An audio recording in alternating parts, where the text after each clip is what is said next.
guys! For today's video, magluluto tayo ng kalderitang baka or beef kalderita nga. Ayan, nakikita nyo, nag-init na ako ng pressure cooker dito para naman mag-start na tayo magluto ngayon ng ating beef kalderita. Ayan, start na tayo guys. Sundan nyo ito kung gusto nyong mag-beef kalderita rin sa inyong tahanan. Siyempre, favorite din ito ng mga Pinoy. Kaya start now!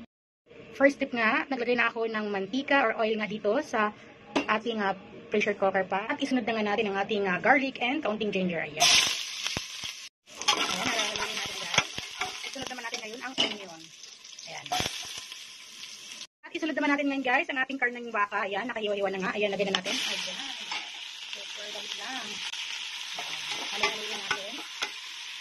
At ito na nga guys, nagisa na natin yung ating karneng baka para sa ating beef kalderita. Ngayon naman, maglagay tayo ng black pepper. Ayan. Lagyan natin. Ayan.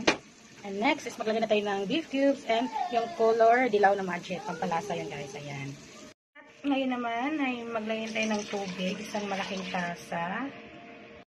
Pangalawang malaking tasa. Ayan. Malaking tasa guys. Dalawa ang aking nilagay na tubig. Ayan. Alagawin ko ulit. Ayan.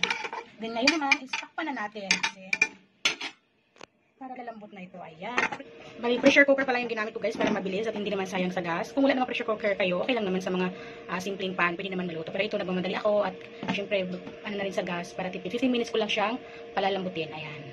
At ito na nga guys, after 15 minutes, patayin na natin yung apoy. Ayan. Guys, pasinawin muna natin bago natin siya buksan. Sinawin muna ng mga 3 minutes to 4 minutes yung wala na siyang kailangan muna makasingaw bago natin buksan yung pressure cooker.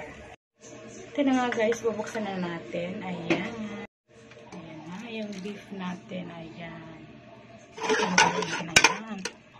Malambot na nga yung beef natin syempre. Paano hindi lalambot yung naka-pressure cooker? Kaya tipid talaga siya sa taas. Ngayon naman guys, paandarin natin yung apoy. Tapos ilalagay na natin yung gulay. Ayan. Gulay talaga, potato and carrots. At sunod naman, maglalagay tayo ngayon ng tomato paste. Ganito nga kadami ang tomato paste na ilalagay ngayon guys. Ayan. Magdagdag pala ako ng tomato paste.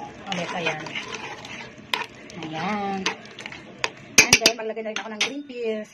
Lagay na rin ako guys ng green peas yung, ayan. Ilagay ko na rin itong kaunting red bell pepper. Ayan. So guys, ayan. Patayin na nga po, tsaka ready na yun to. At maglalagay ako ng 2 sili na labuyo dahil mahilig talaga kami sa maanghang.